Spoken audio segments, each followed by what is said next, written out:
这个6岁的小女孩第一次滑冰就被教练给彻底否定了。当妈的还想给求情，可教练却说她的身体协调性很差，而且腿也不够直。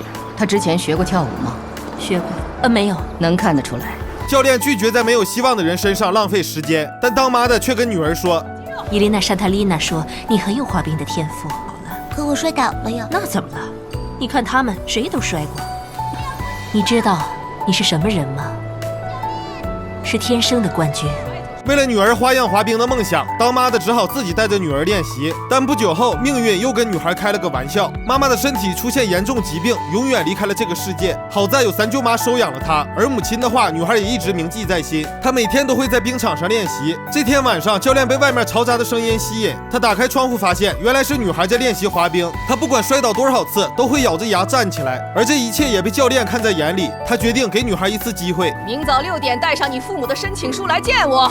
第二天，女孩来到冰场，看着发光的冰面，她很开心，终于能在专业的场地练习了。但训练方式也变得更加残酷，所有的事情都要按秒计算，不能出一点差错。超严格的军事化管理让没有接受过任何专业训练的女孩有些不知所措。好在她有坚强的毅力，除了吃饭睡觉，她把所有的时间都用在训练上。终于，经过半年的努力，让她付出的每一滴汗水都变得值得。她的各项成绩稳居第一，但同时也遭到了同学的嫉妒。晚上，他们趁女孩睡着，拿走了她的冰鞋，还把冰刀磨钝了，而目的就是让她在第二天的考核上出问题。果不其然，女孩刚开始就重重的摔了一跤，但很快她就重新站了起来。而此时脚上迟钝的冰鞋再也挡不住这颗勇敢的心，她像个精灵在冰面上翩翩起舞，就连超难的动作也不在话下。10年之后，这个精灵长大了，成为赛场上最耀眼的明星。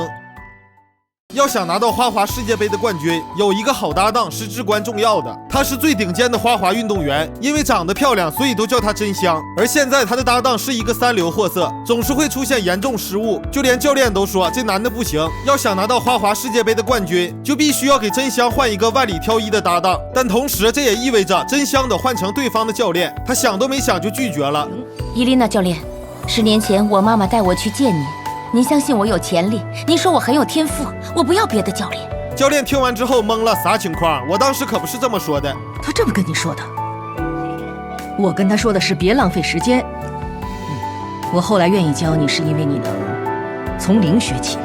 得知真相的真香别无选择，为了完成梦想，他来到了搭档的训练基地。但到了这里，他怎么也没想到会是搭档挑选他们。在100个美女中只能选1个人，真香有点紧张。轮到他上场的时候，同伴还故意给他绊倒了。但这并不影响他的表演，他很快调整好状态，那优美的舞姿一出场，瞬间让其他选手十分嫉妒。而男人更是直接来到真香身边，虽然是第一次配合，但两人十分默契，各种超高难度的动作都能出色的完成。真香顺利成为了男人的搭档，从此这对组合不仅像开了挂一样狂揽无数金牌，同时也获得了花滑世界杯的参赛资格。两人的感情也迅速升温，搭档还许下承诺，说只要拿到冠军就和真香结婚。天真的他居然信了这句鬼话，在比赛前的表演赛上，搭档执意要做一个他们从未练习的动作，而意外就在此时发生了。真香的头部出血，脊柱压迫神经导致下半身瘫痪，很有可能这一辈子也站不起来了。而搭档不仅从此消失，还光速找了一个新的搭档，曾经的誓言都烟消云散。教练想鼓励真香站起来，可他已经对未来彻底失去希望。教练明白，要是想让真香恢复，必须要采取一些手段。于是他找到了经常惹事的冰球男孩小帅，并且还主动上去挨了一拳，然后以此来威胁小帅，跟他说：他1天不能走路，你就1天不许打冰球。曾经的花滑女王现在下肢瘫痪，教练为了让她重新站起来，决定采取一些手段。于是他找了个经常惹事的冰球男孩上去主动挨了一拳，然后以此来威胁他：他1天不能走路，你就1天不许打冰球。可一个是失去信心的残疾人，一个是经常惹事的坏小子，他们俩该怎么和平共处？小帅先是这么做的，他把真香一个人扔在冰面上一整天，直到天黑才把他送回家。看着被冻僵的真香，他心生愧疚，于是他决定采用原力觉醒的方法，给真香戴上头盔，然后瞄准目标，一颗冰球就飞了过去。这还不够，小帅开始不停地挥杆，一颗又一颗冰球砸在真香的头上，真香掉头就要跑。而接下来小帅要玩得更刺激。萨莎，你不能这样。那要怎么了？准备好，萨莎别闹了，萨莎我求你了，3、2、1，下去吧！萨莎，求你别这样。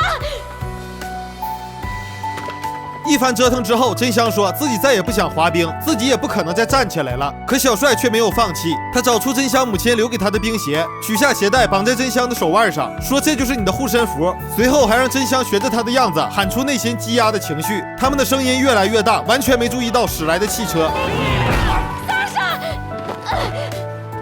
经过这件事儿，真香的双脚竟然奇迹般的恢复了知觉。从此，小帅每天带女孩做康复训练，甚至还让她像老爷们那样一口气喝下20个生鸡蛋。要知道，20个鸡蛋足足有20斤。在这种氛围下，他们的关系也逐渐升温。没过多久，真香就重新穿上了冰鞋，甚至还和小帅一起表演。然而，得知真香康复的消息，前搭档找到小帅，劝他离开真香，让他重回赛场，因为只有跟他在一起，真香才能完成世界杯冠军的梦想。小帅听完想都没想，上去就是一拳。虽然小帅很不舍，但他很清楚，要想完成真香的梦想，自己必须得离开。于是他借着酒劲儿跟真香提出分手，还要走了护身符。真香再一次被抛弃，他只能和曾经的搭档参加世界杯。但就在完成高难度的抛跳时，真香再次重重的摔在冰面上。这一切都被电视前的小帅看见，他立刻前往机场。第一场比赛结束，医生说比赛失误完全是心理问题，与其害怕受伤，倒不如直接退赛。就连搭档也是这么认为，但真香却要坚持到底。第二场比赛开始，场上只有真香一个人，而搭档却拒绝上场。这时小帅赶到，希望他能上场完成比赛，并将护身符带给真香。然而他根本不听，没办法，小帅让他把衣服脱了自己穿上。来到赛场，他给真香重新戴上了护身符，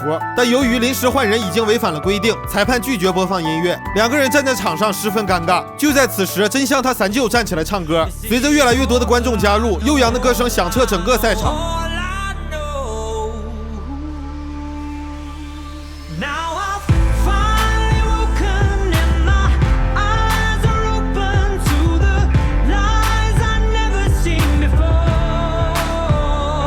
虽然没有获得冠军，但在真香的心里，他的梦想已经实现。原来他的梦想从来都不是什么冠军，而是找到属于自己的快乐。